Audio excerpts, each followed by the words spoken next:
Hindi naman kailangan na maging malungkot, hindi naman kailangan na iyakan.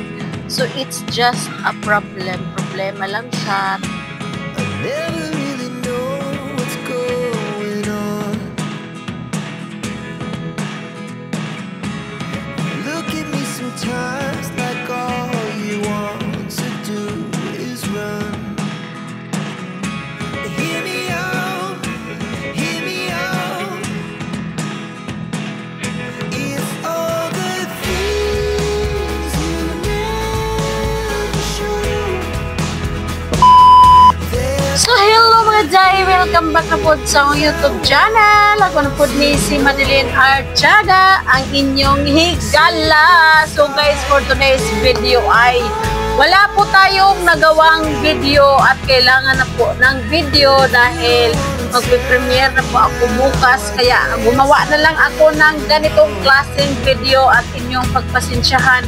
Dahil super busy po ang inyong lingkod, Madeline Archaga. Ayan, welcome to my YouTube channel. Ako na po ni si Madeline Archaga, ang inyong higala. So guys, for today's video ay may ipapakita lang ako sa inyo mga Jai. Hindi naman sa KSP ako kulang sa pansin. So ayan guys, gumawa ako ng video. Actually, wala akong balak na i-upload ko dito, pero wala na akong choice eh. Kailangan ko nang i-upload kasi wala akong nagawa. So yan, busy nga. So yan guys, ang mga kaganapan na nangyari dahil umalis ako at ang nagawa kong video ay doon ko sa kabila ko in-upload. Kaya ito na lang dito. Magpasensyahan nyo na guys ha. Na ito lang ang aking maipapakita sa inyo. Ang aking! So ayan guys, ito lang nga ang karugtong doon sa akin dahil wala akong magawang frame. So kung naalala nyo guys, nung last day na frame ko, yung bumagsak yung divider namin.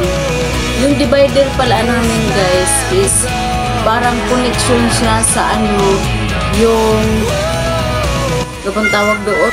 Mahirapan man ako magpaliwanag mga Jai kaya hindi man ako marunong kung paano yung Tagalogin. Bisayain ko na lang kaya wala na akong magawa. So, ayun guys, yun nga yung divider namin is karugtong sa yung para lumakas. Ano ba? Haligi. Hindi ko alam kung ano ba yung haligi. Haligi ng tahanan. Yung haligi ng bahay namin, yung alam ganyan, tingnan nyo guys, yung basta parang parang ganito guys, na karugtong doon sa taas. Ano ba tawag doon? Tingnan nyo guys, na nabutas na siya. So ayan guys, yun nga ang nangyari, di ba naalala nyo na nasira yung namin, oiling ako guys. Nasira yung divider namin. Tapos nung sinira na ng darling ko ay tinanggal na niya kasi nga bumagsak siya. So kailangan na siyang tanggalin, baka bumigay at matabunan pa kami, matamaan pa kami sa mga kahoy. So tinanggal na nga niya guys. Ayan, tingnan nyo. Nilagyan ko na lang ng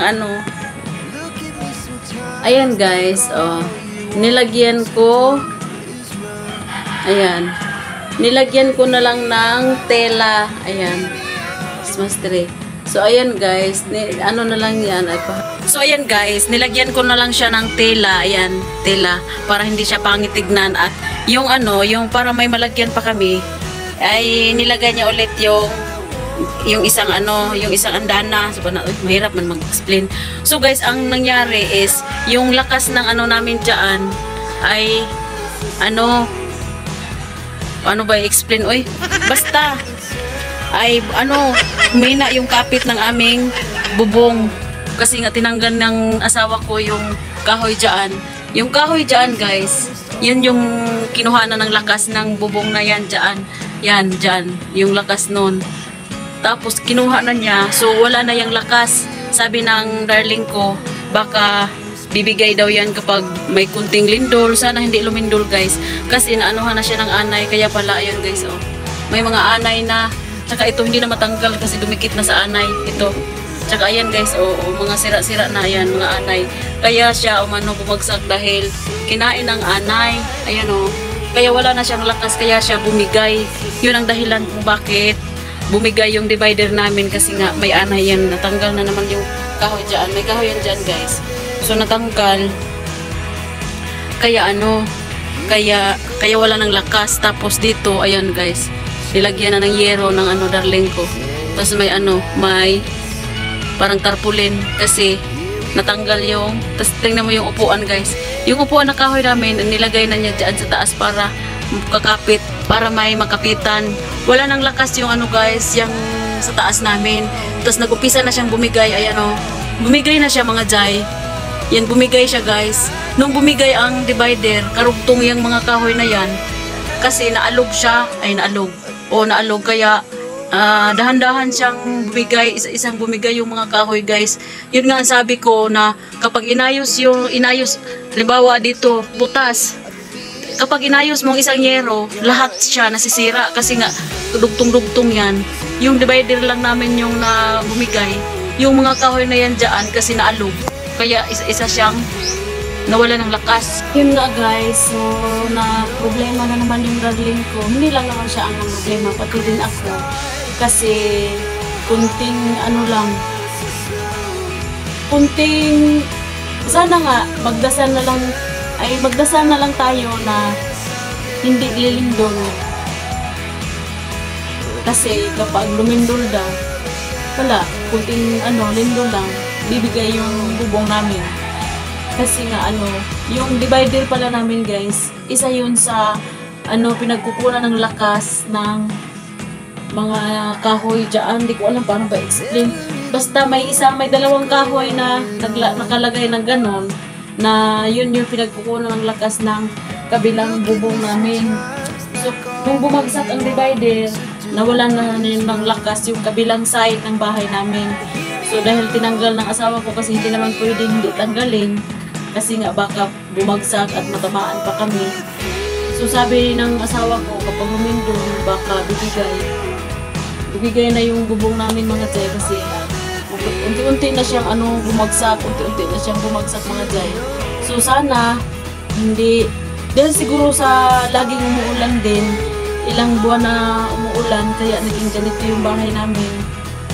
Tsaka sabi ng darling ko baka hindi na muna kami dito. Hindi ko alam guys, pero sobrang nakakalungkot. Hindi ko alam kung anong gagawin. Ngayon pa talaga nangyari na wala nang pasok, 'di ba? Mag year end school na, tatapos na yung klase. So wala na akong paninda. Wala, di ko alam. Tapos yung pa namin, yung palay pa namin is hindi namin alam kung may ba kami, baka malugi na naman kasi tumubo yung palay namin sa ulan. Oo, tumubo siya sa ulan. Kasi kapag ang palay guys ay nasubrahan sa ulan, kunti lang yung maani. May mga maani man pero yun nga, hindi makakabayad sa mga utang kasi guys yung ginastos namin din sa palaya namin, utang din yan, inutang namin. Kapag nag-ani, ibabayad din namin. Sabi ng asawa ko, baka lahat ng palay, yun yung pambayad namin sa utang, tapos hindi pa siguro tama, baka kulangin daw yung palay namin, so hindi kami makapagpaayos ng bahay. Kaya, ayaw umiyak. So yun nga guys, ayaw ko umiyak kasi hindi naman dapat iyakan, no? Hindi dapat iyakan. So na yan na nga guys, pagingin tayo sa ating usapin, gaya na nga sinabi ko na hindi naman kailangan na maging malungkot, hindi naman kailangan na iyakan. So it's just a problema lang siya, tao ako, mas malaki ako kaysa kanya, mas nakikita ako kaysa sa kanya, o diba? Kaya easy lang tayo sa buhay, wag natin seryosohin yung mga bagay-bagay na hindi dapat seryosohin. Alam ko naman guys na seryoso to na problema dahil na bahay namin to, tirahan namin to, tulugan, kung saan na may nakita So pero guys, hindi ako ganun klase na pagkatao na parang so, hindi ko niliisip yung mga problema.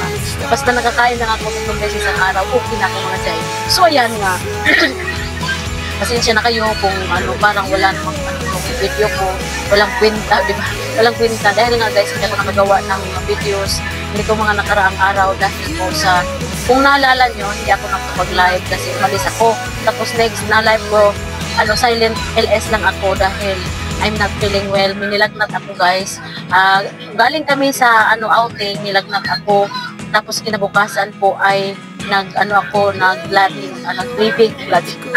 Nag-bleeding ako mga Jai. So napag-alaman namin na nakunan pala ako guys. So yun pala. Kaya pala masama ang kiramdam ko kasi yun ang nangyari. So shout out to Sir Agre. Si Sir Agre ang narinig ko o nakabasa doon sa frame niya na magdasal daw siya na magbuntis ako.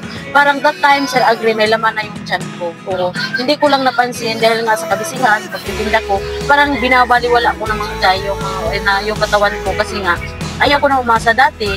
Lagi ko siyang binabantayan yung buwan ko, yung binuwanan ko na dalaw. Pero ngayon, mga nakaraan, hindi ko na siya guys pinansin kasi ayaw ko nang umasa.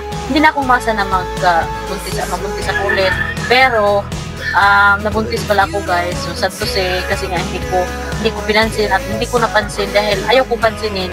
Kasi nga guys, ayaw kong umasa. Lagi lang kasi akong na-prank, kasi lagi ako na-prank na hindi ako ngayon, hindi ako nadatnan, tapos next month nadatnan pala ako. So nung naalala ko hindi ako nadatnan 2 buwan na, so parang nawala sa isip ko. Yun na nga pala guys, may laman na yung tiyan ko. Tapos na-stress ako nung pumunta kami sa pangaligo, sa outing namin, naligo kami sa dagat, tapos naglaro-laro kami doon, nagtatakbo-takbo ako, at ang dami kong ginawa, kasi ako yung nag-host sa pag-games namin. Ayun na nga mga Jai, pag-uwi ko, ang sama-sama ng peramdam ko at naulanan din ako mga Jai. Nung papunta pa kami doon sa dagat, naulanan na ako, ayun. Yun na nga, tapos naligo ako sa dagat. Akala ko hindi ako magkakasakit kasi nga dagat, diba? So kasad ko sinilagnat ako, pag-uwi ko, kinagabihan hanggang kinabukasan, doon na ako nag-bleeding. So yan, sad to say, sad man, pero wala akong magawa. Inisip ko na lang na hindi yun para sa akin kasi kapag dinip-dip ko mga Jai, lalo ako na-stress. Tapos kapag iniisip ko, lumalakas yung bleeding ko. Kapag iniisip ko na ganun, ay sayang, ganun, ay para ako lalakas yung bleeding ko. Kaya sabi ng doktor na huwag ko na daw isipin, hindi ko i-stress yung sarili ko kasi ako lang din ang magsasuffer. So ayan lang guys, that's all for today's video. Thank you for watching and don't forget to like, subscribe, and click the bell button para ma-notify kayo sa mga susunod kong video. Bye bye guys and God bless everyone. Pagpasensyahan nyo na ang aking video ngayon na parang dudugtong-dugtong, parang puputol-putol. So ayan lang guys, bye bye and God bless.